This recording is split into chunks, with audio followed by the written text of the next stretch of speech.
नमस्कार, मैं रियाज अहमद स्वागत करता हूं आपका लाइटी टाइम न्यूज़ में। चलते हैं आज की मुख्य खबरों की ओर। कहीं दुत्कार तो कहीं फटकार के बीच आत्मनिर्भरता की ओर बढ़ता बचपन। क्या आने वाली पीढ़ी ऐसे होगी आत्मनिर्भर? बाल कल्याण और मानवाधिकार की रक्षा करने वाली संस्थाओं के मुंह पर तमाचा मारता यह बचपन। जी हाँ, आज हम आपको हृदय विचलित करने वाली तस्वीरों से रूबरू कराएंगे। स्थान है प्रतापगढ़ कृषि मंडी मार्ग पर। समय सुबह 6 बजे।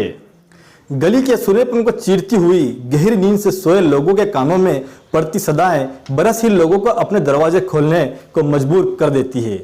दरवाजा खोलते ही सामने होता है मासूम बचपन, जो मांग रहा है पेट की भूख को शांत करने के लिए रात का बचा हुआ खाना।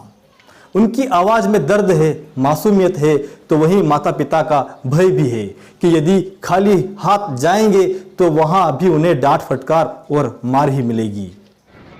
शहर में इन दिनों एक खानाबदोश परिवार घूम रहा है, जिसमें एक व्यक्ति महिला के साथ 4 बच्चे हैं, जिनकी उम्र लगभग 1 सप्ताह से लेकर 8 वर्ष तक की है, जिनमें 5 और 8 वर्ष की 2 मासूम बच्चियां भोर होते ही निकल पड़ती है शहर की गलियों में।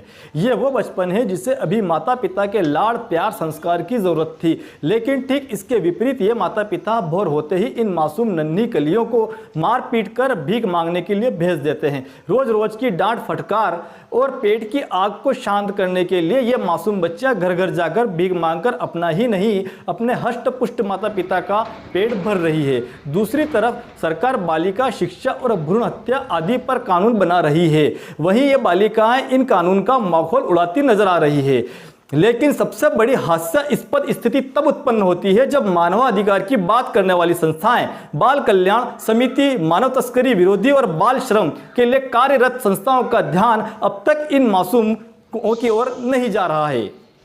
क्या मानवाधिकार और मानव तस्करी विरोधी दल बाल श्रम कानून केवल कागजों में ही शोभा बढ़ा रहे हैं, या इनका हकीकत से भी कोई लेना देना है? जबकि पिछले दिनों मानव तस्करी विरोधी यूनिट की ओर से सम्मानपूर्वक कार्य कर अपना पेट भर रहे कई बच्चों को मुक्त कराया जाकर माता पिता को उनके लालन पालन एवं शिक्षा दीक्षा के लिए पाबंद किया गया था, वहीं ऐसे मासूमों के बारे में अब तक किसी भी विभाग की ओर से कोई पहल, कोई कार्रवाई अब तक क्यों अमल में नहीं लाई गई है? जबकि शहर में ये सभी संस्थाएं संचालित है, कई भामाशाह हैं, कई समाज सेवी हैं जो इन दिनों बढ़ चढ़कर अपने कार्यों का बखान करने में जुटे हुए हैं। वहीं बाल कल्याण समिति भी है जो महज बाल कल्याण के लिए गठित है। यह समिति आखिर कहां नदारद हो गई है? क्या उन्हें ये मासूम नजर नहीं आ रहे? इन संस्थाओं की कारगुजारी का फैसला अब आपके हाथ है।